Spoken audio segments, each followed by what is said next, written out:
ISBM, your first step towards right career. My name is Neha Dave. Okay, so I'll be teaching you the subject which is related with the corporate law.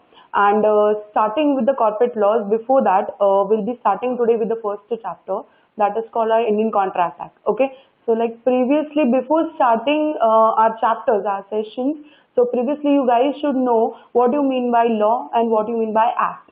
Okay, so law, it is a set of rules and regulations which is followed by an act. An act is called an provisions. Without act and without law, the law and certain kind of sections, it has been not at all over. Okay, so like previous, it is a law which I can say as in we day to day follows in our regular life also. Okay, with a set of rules and regulations, with a set of laws, like every day you have to take a milk and all, and like if you every day we usually also we use this law also in our usually also.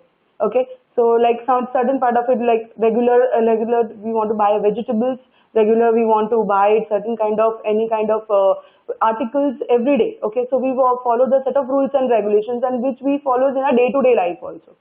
Okay, so like we'll be learning with this corporate laws. Okay, so with the chapter, the syllabus which is covered with it, that is the corporate law you will be learning. And in this, the whole sessions you will be learning, that will be your business law.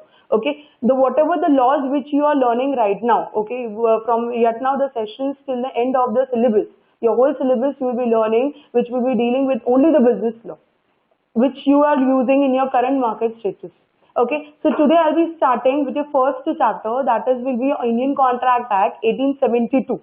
Okay, now in this session, first I'll like summarize to you the certain part of, and then afterwards we'll be going with the internal depth. Now first it is the Indian Contract Act. Okay, in this you will be learning how, first you will be learning the difference between what you mean by the law, and how the thing is you'll got a correct difference between what you mean by agreement, what you mean by contract. Okay, previously, like currently the thing is we were thinking about it, the agreement and the contract is same. Yet now we'll be seeing about it how there's a difference which has been law.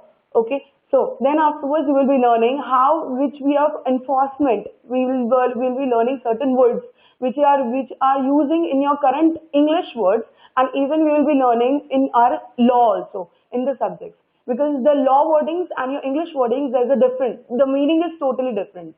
The as compared to your English mein, the thing is the law is different, and as compared to your British language mein, the law is different. Okay, so in this chapters you will be learning with a set of rules and regulations how it is followed, who will be the competent person, like whenever like you are buying any kind of properties or any kind of, you are like a certain part of it, you are taking certain kind of assets you are buying out. So like who are the competent person? Who will be the competent person? Who will be the eligible person? You will be learning in this chapter. Okay, and then afterwards you will be learning about the consideration part. How considerations in this law, you will be learning that consideration is the money. Okay, in a casual terms we say consideration in English. Common English word consideration means what? A consideration, it is called, we are considering someone.